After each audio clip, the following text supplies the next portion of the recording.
Our next speaker from NRCS is going to talk a little bit about some of the newer initiatives happening with NRCS. I don't think I really need to go into any kind of a history regarding SCS and NRCS and agricultural drainage. I would bet that almost everybody here is well aware of that.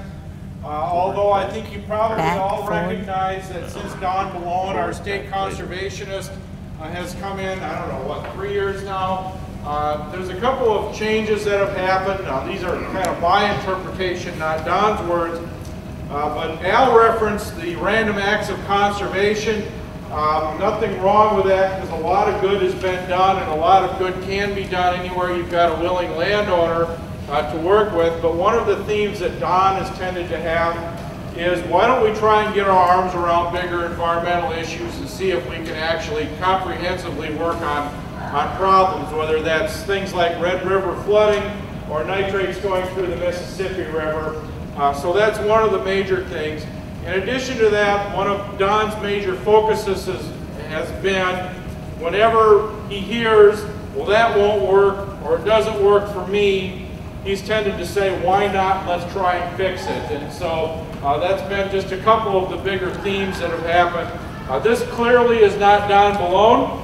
This is Anna Bramblett, who is our new state conservation engineer. Don couldn't be here today. Anna is brand new here in Minnesota from Arkansas. Unfortunately, I hate to inform you that summer was July 13th through the 25th. You are here on a fine autumn day, but I'm sure you will enjoy it. It is our best season. So. Thank you. Actually, I was listening to this and maybe I missed the boat. You know, I didn't find out about this presentation. You know, I'm new. I don't think he told you yesterday was my first day at 8 o'clock in the office, and so I maybe missed the boat on this presentation because really what I have is pretty much, does everybody know what a cliff note is?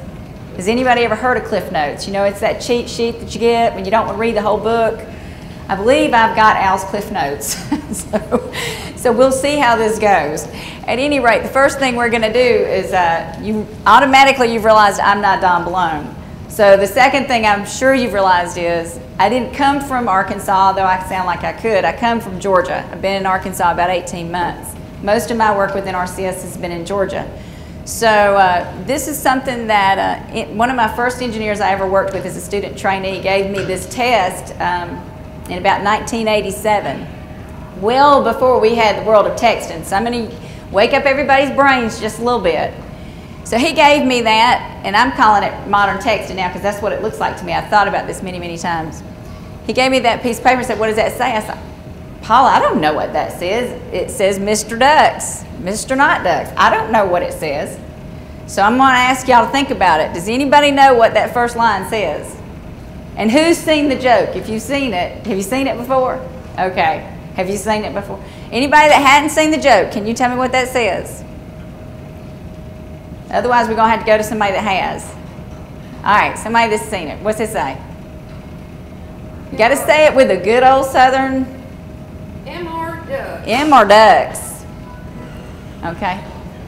No, M.R. Not Ducks. Oh, yes, they are. Oh, I see. M.R. Ducks.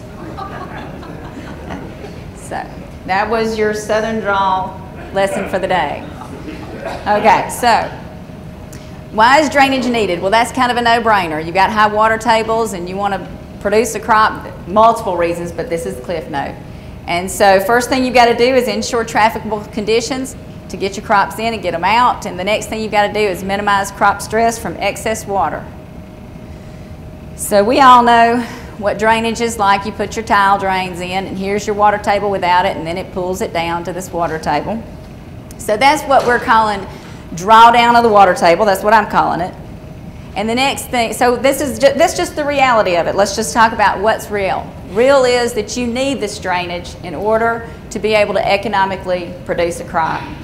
All right, but there's another reality to this. The reality is that tile drainage water is a source of nutrients to surface water. That's just something that we've learned. I mean, it's just a reality. And the more tile we put in, the more of an issue we have. So what is drainage management? Okay, so we've talked about managing our water table. Now let's talk about how can we manage our drainage or manage control how we're managing that water table? Well, if you control the outlet elevation, then you're essentially, if you're controlling the outlet elevation of your drain tile, then you're controlling the water surface elevation. And that's basically what we call controlled drainage. Some people call it drainage water management. And so what you get there is a reduction in nutrient discharge via overall flow reductions. I'm going to restate this another way.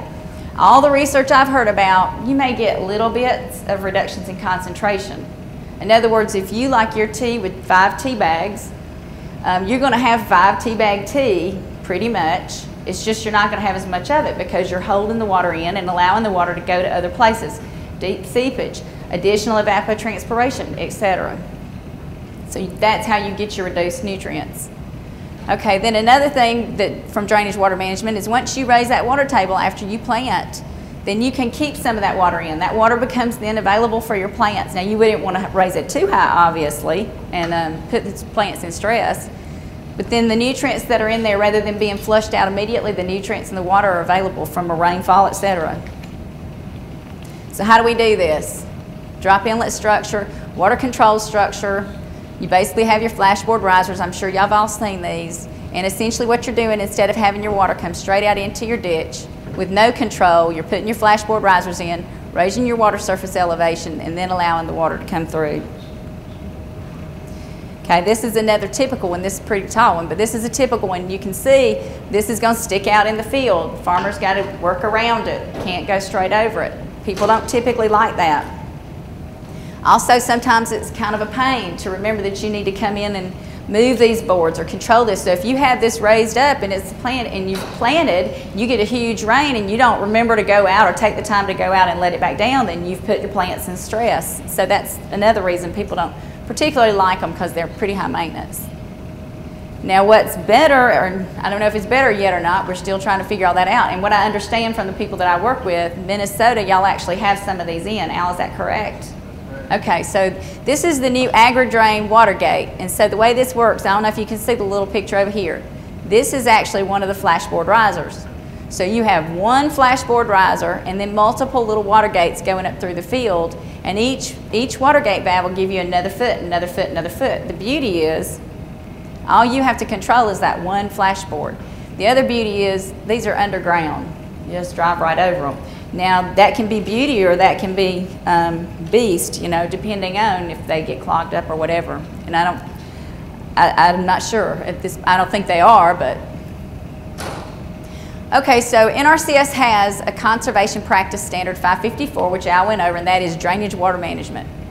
So it does require a conservation activity plan. What does that plan do? That plan tells you how you're going to manage the water in your drainage. It also provides an annual incentive payment, and I don't know, I've got Myron with me for program perspective. Do you know what that incentive payment is annually? Not off the top of my head. Okay. So essentially how this works is you have this is where I'm going to have to make one comment. So you have a fallow period when you haven't planted, which we're calling fall. And I did notice that Al said you can keep these low in the fall.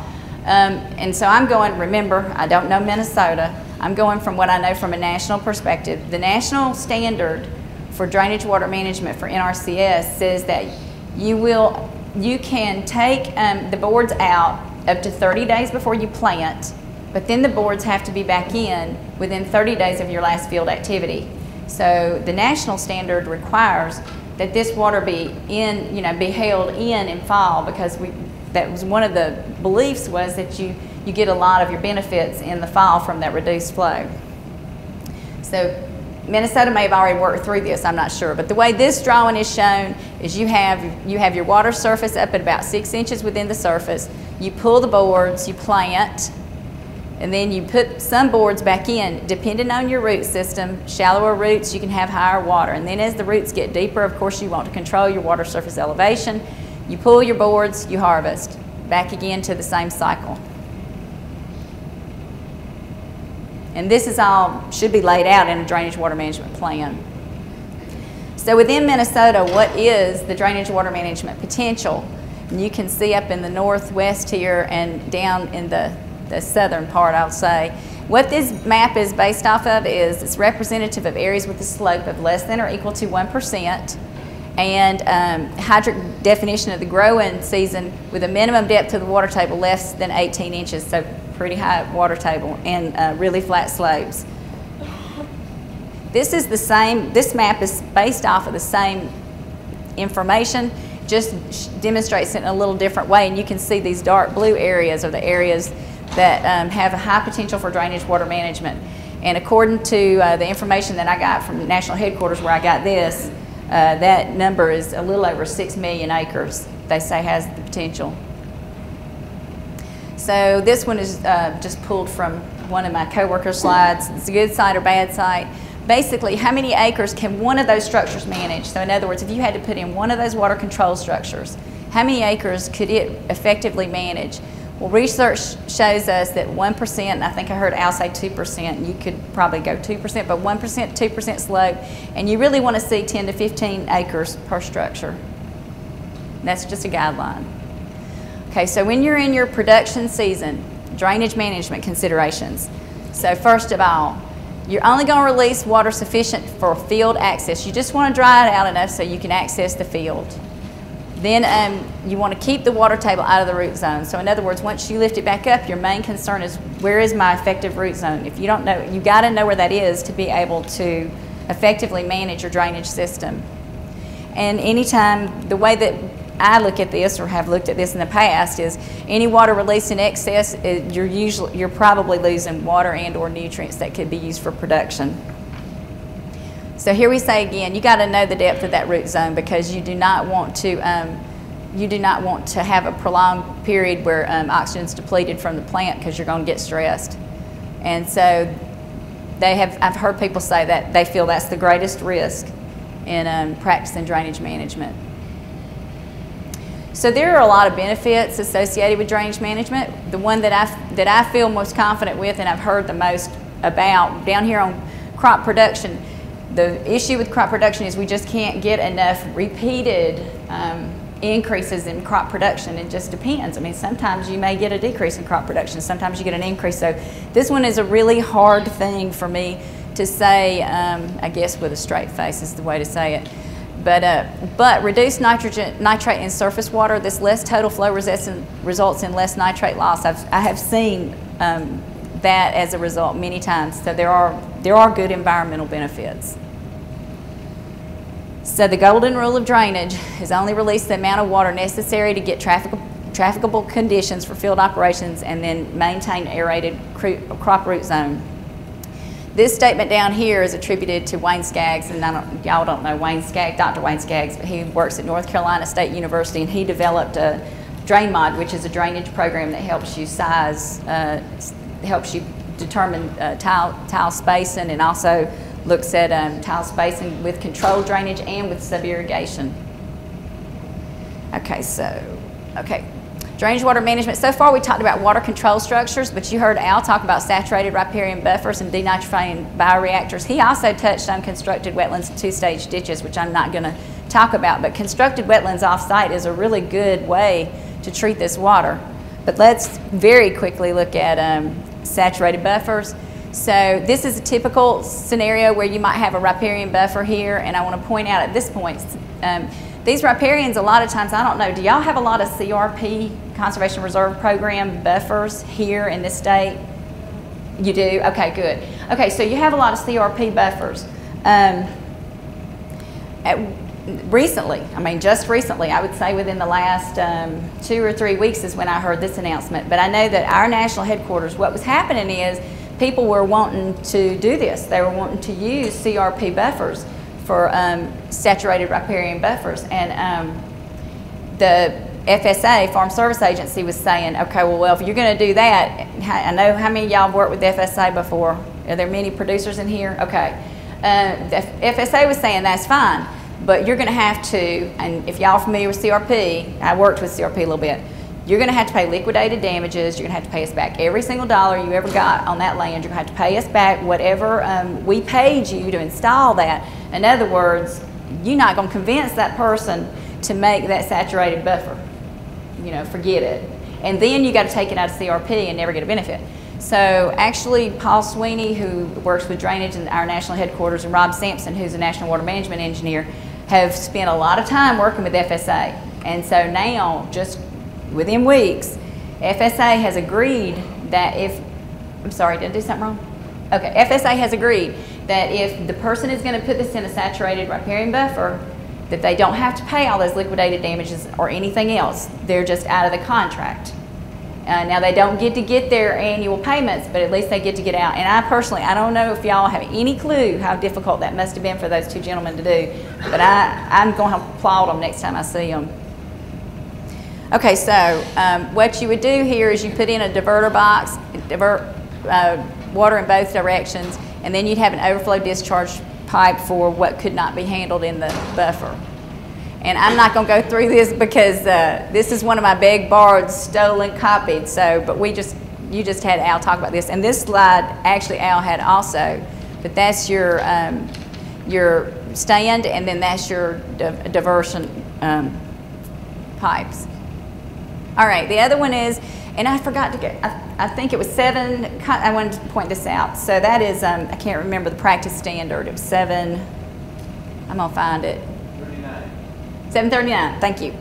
Okay, so conservation practice 739, let me tell you what the 7 means. 7 indicates interim, the 7 in that. A 2 would indicate, like we have, now we have these water quality conservation activity monitoring standards. Those are 200 series. That means they're activities. If it's a 500 series, it's a normal practice. If it's a 700 series, see the 7 in front, that means that it is an interim practice. So that means it's not widely used at this time. It's only used in specially approved areas. Okay, so the denitrifying bioreactors are also the 700 series, 747. So that means we're not sure 100% how they're going to work or if we should be using them wholesale. Okay, this is one going in. This was the first generation of bioreactors. And you can see here there was no water control structure, nothing to hold the water in deep. Another thing I want to point out about what we learned this first generation is you see how this comes in and drops down and then comes back up. So you have an area here that could potentially be anaerobic without oxygen. So one of the things that they learned is that that might be an area and can be an area where you can develop or formulate methyl mercury, which is a bad thing. So this is the next generation of bioreactors. And you can see here now the pipe is laid straight on the bottom, so you no longer have that potential for anaerobic conditions. And now we have these diversion structures, capacity control structures that help hold that water back. So back to our reality, you know, drainage is not going away. Al stood up here and told us all that. I believe him. I believe he's telling the truth. And but as drainage increases, we're going to increase the amount of nutrients. And if anybody's read about Gulf epoxy, it's not pretty. And I know that y'all are way up here and Gulf epoxy is way down there, but we're all in this together. And so I would just say let's consider our options for what we can do to improve. Now switching gears just a little bit, sticking with drainage and drainage water management, I want to switch just a little bit, and that is to a producer, what is their number one concern? Producer's number one concern, I mean maybe not number one, but it's very close to the top, yield. What are the top 11 factors that affect yield? Number 1, soil moisture stress, excess or deficiency. So not only does an excess amount of water affect your yield, but a deficiency affects your yield. So what they're doing in, what they're doing in southeast Missouri is sub-irrigation with their drainage. And so what the way that this works is the tile spacing does have to be a little closer together. But when they're in excess water mode, they drain, and they can drain the upper 12 inches of the soil in 24 hours or less. That's the way they've designed them. When they're in irrigation mode, then they get the water pushing it back out, and they can get the water table held high enough so that the root zone can pick it up. Now, I don't know if I've got another slide on this, but I'm going to say it just in case I think I do. But the one thing with sub-irrigation is people always wait and start too late. They let the profile dry out too much, and you can never wet it. Once you've lost your opportunity, it's over. You cannot get it back. So you have to start early and you have to stick with it. And a lot of people will use soil moisture probes and just learn to watch them. It takes a year or two of watching. So basically it works the same way as drainage water management.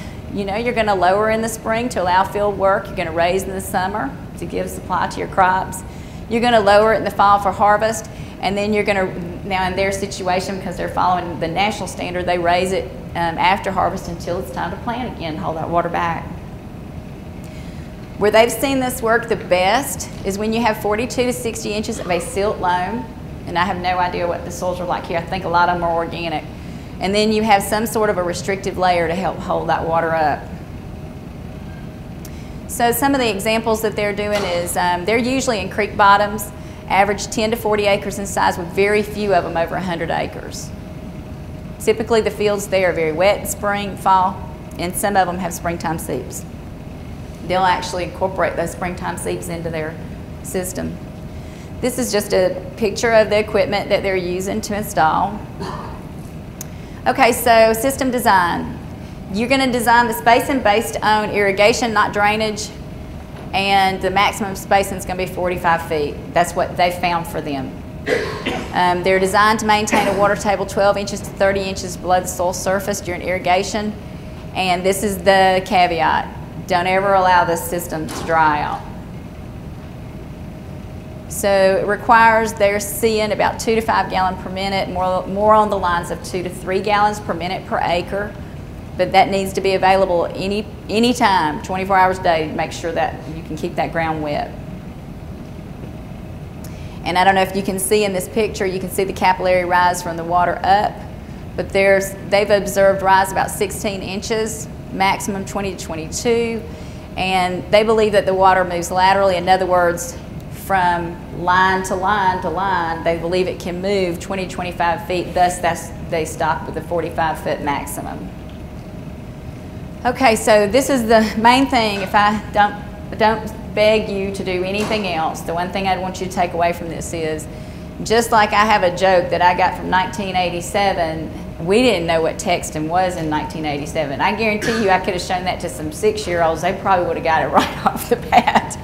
So you don't know what kind of technological advances are going to take place in the next 15 years. So the one thing you want to do, if you're in the market of installing, or if you're in the market of having an upgrade or an installation take place, really think about how you're going to create flexibility in your system. I think I heard Al say, put it on the contour at minimum. Even if you're not going to incorporate anything at this time, maintain flexibility for yourself. And I don't know if any of y'all got them, but this is a brochure put together by our national headquarters on drainage water management, a little fact sheet. And then also, I didn't bring any copies, but this is a paper put together. Jane Frankenberger at Purdue University, Dan Janes, who we've heard about, several others, Norm Fauci, put together this drainage water management for the Midwest. It's a group of about 6 pages fact sheet. It's an excellent document. And that's all I had, unless there were any questions for me. Question for you, irrigation, does it make better use of the water than above ground irrigation? Yeah, I think it has. Well, let me, and I didn't go through this. Yeah, I think it does, and I think it uses less water. As long as you got a restrictive layer to hold it up. Obviously, you don't want to put it down there and let it just be going straight down underground. But this is the beauty to sub-irrigation in my mind. The first time I saw them doing this and heard about it, they get consistent yields. They pretty much know a dry year, wet year, whatever, they get consistent yields. I went to this one guy's farm and he gets 215 bushels an acre of corn every year. What does that mean from a water quality perspective? From a water quality perspective, that means he's not going to put enough nutrients and fertilizers out there for 300 bushel corn or 250 bushel corn. He's going to put it out there for exactly what he knows he needs. And I've even met people out there now that they actually do multiple applications and they sip feed their crops. And that has to be good from a nutrient perspective, water quality perspective. Okay.